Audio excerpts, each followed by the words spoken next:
Hello guys! Welcome to my YouTube again. So gusto ko lang i-share at i-flex yung aking Redmi Buds 8 Lite headset. Dahil ilang beses nasisira yung mga headset ko, yung may wire.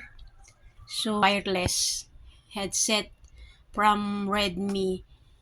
So matry ko ito made from Redmi dahil ilang beses na akong nagpalit ng mga headset. May binili din akong ganito wireless, kaya lang hindi siya branded. Binili ko lang sa tabi-tabi, pero ang bilis ding nasira. So may I try this past pair. So ito yung price niya.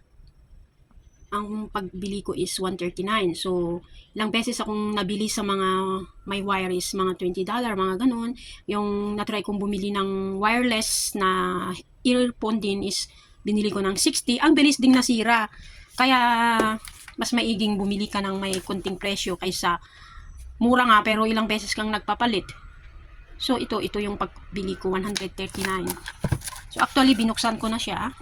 Kasi ginamit ko na pero gusto ko lang i-share. Baka naghahanap din kayo ng earphone na maganda siya. So maganda din, na-try ko na, maganda din yung sound niya. So ito yung kasama sa pagbili ko sa earphone. Siyempre yung booklet niya, yung paano, yung instruction, paano gagamitin. Yung kasama niya pa dun, yung sa earphone is na pagbilhin mo is yung extra niya. Yung papalitan mo yung niya, to yung papalitan mo nito. Madali siyang i-connect lang.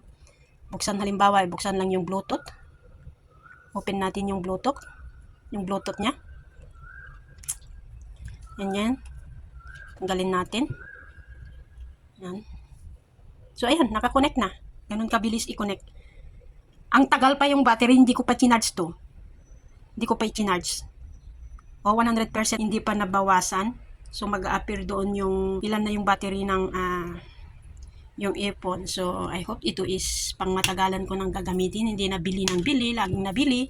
Mura nga, pero ilang beses kang nabili, laging nasisira. So ito siya guys, bili na kayo sa Redmi lang. Redmi Buds 8 Lite. Kasamang wire yung nabili. Ang extra, ito lang kasama niya is yung extra na pangpalit, yung sa rubber niya dun sa earphone. Pero yan pala yung malaki, alam mo yung ganyan, pwede pala ito kahit anong yung ginagamit na pang charge sa cellphone, pwede ito. Oh, okay pala yung wire ko na ginagamit sa pang charge sa cellphone ko. Bali yung type C ba yun, yung malaki type C yung tawag nun na USB. Yan, nagcha-charge na siya. So, bili na kayo guys. Itong case pala ng AirPod is hindi kasama ito.